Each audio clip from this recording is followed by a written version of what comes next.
In the third chapter of Mini Digimon, The Story of the Royal Knights by Tenya Yabuno, Wanyamon sets off on a mission to collect autographs from the Royal Knights. First up is Lord Knightmon, who refuses outright, seeing no benefit in such a trivial task. Its true ambition is to be acknowledged by Yggdrasil as the greatest mega-level Digimon of all. Lord Knightmon openly expresses its disdain for children, calling them the most terrifying creatures in existence. Luckily, I wasn't born as a child, it says, though that remark seems to contradict its own past.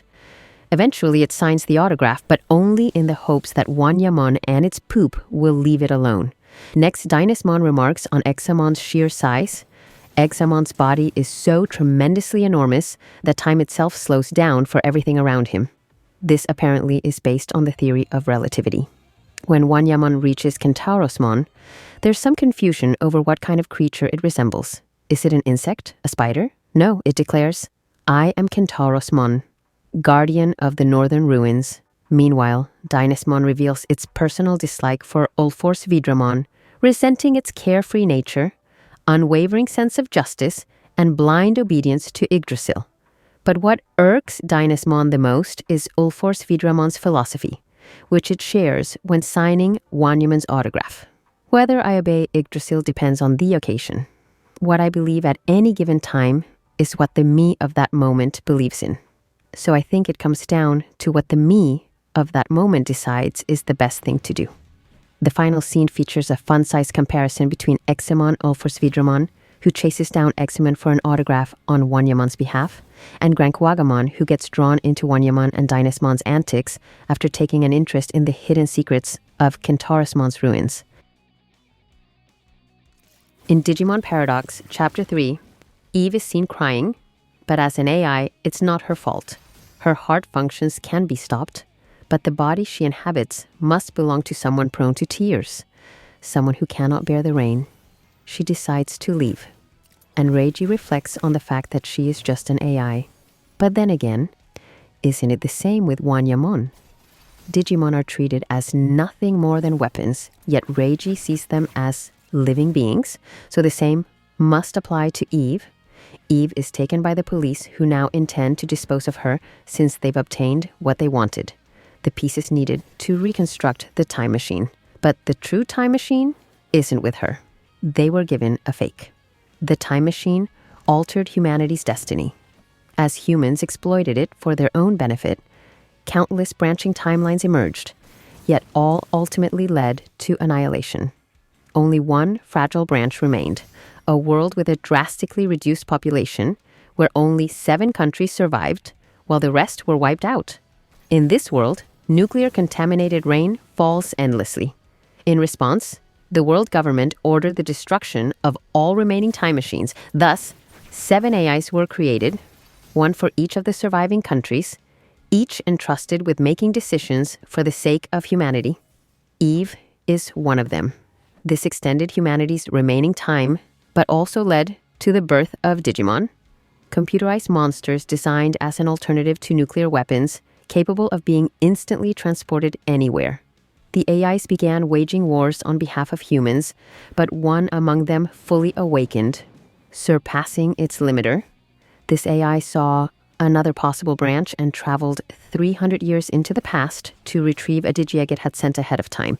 Its goal is to combine 5 Digimon, including the one it planted in the past, to create a paradox, a Digimon so powerful that this AI can become the sole ruler and prevent humanity from straying toward destruction. It made some miscalculations along the way, but now, with all the pieces reunited, it had already anticipated the evolution of Metal Tyrannomon, which integrated Kuwagamon's data. Kuwagamon asked Reiji to save Eve. The chapter ends just as the 3-against-1 battle begins.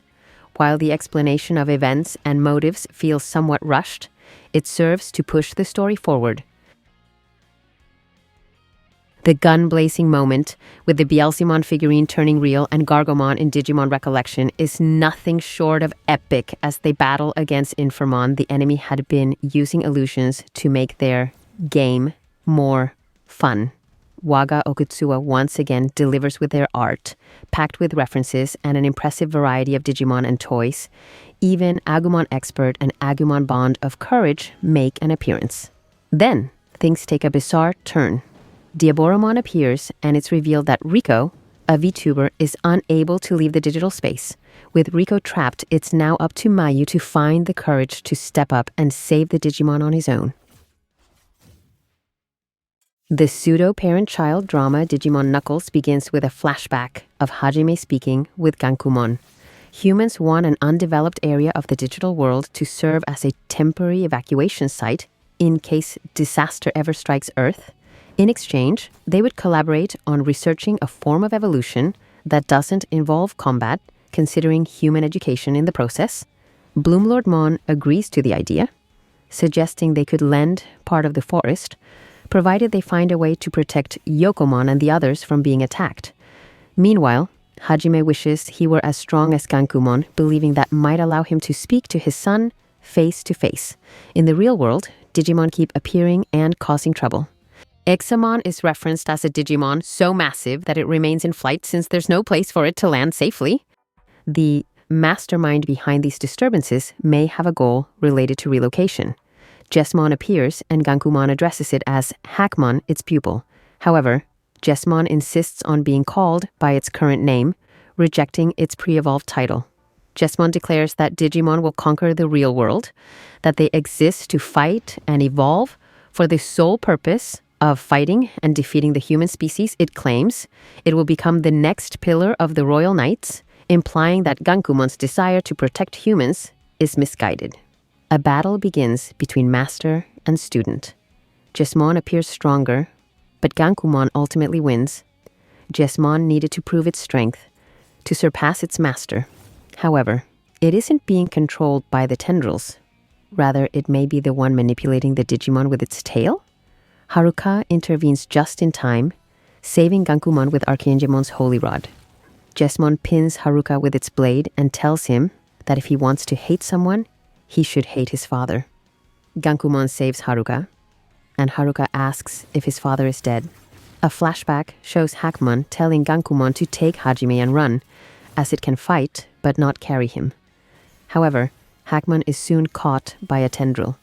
Back in the present, Leviamon declares that it has no interest in relocation or invasion. It simply has a monstrous appetite and intends to devour everything. Overall, the chapter introduces some intriguing ideas, such as the concept of evolution without combat, akin to human development and evolution of evolution. The Digimon Seekers comic presents a post-novel story starring Eiji and Loogamon titled Wall Slum's Nightmare. Eiji is now the new leader of the militant crack team Sons of Chaos. Loogamon, as the boss of Wall Slum's 9th Avenue, claims he works for it when Eiji tries to break up a battle there. Recently, Digimon have been disappearing across many avenues. Dorumon, the boss of 1st Avenue, mentions that 4th Avenue recently had a leadership change. Eiji responds with, "Send my regards to Tartarus, Kosuke."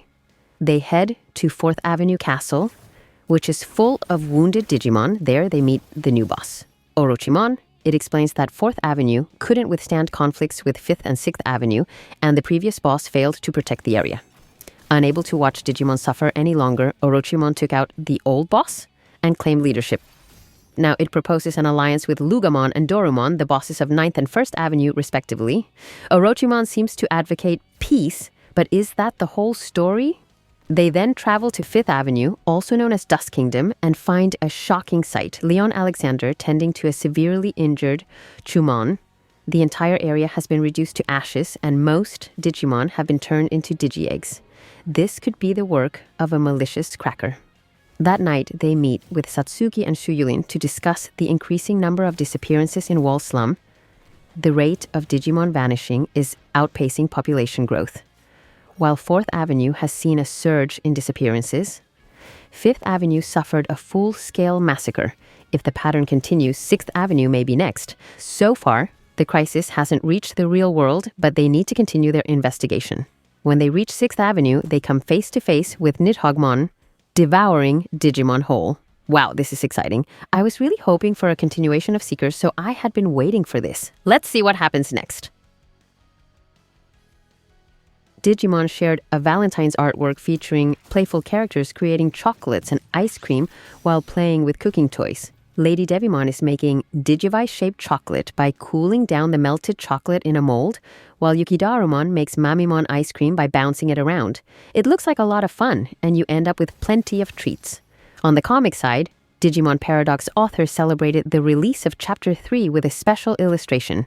However, due to spoilers, they're holding off on releasing it for 24 hours. As a tease, they shared a cute moment of Wanyamon munching on some chocolate, encouraging everyone to enjoy the love-filled treat while waiting for the big reveal.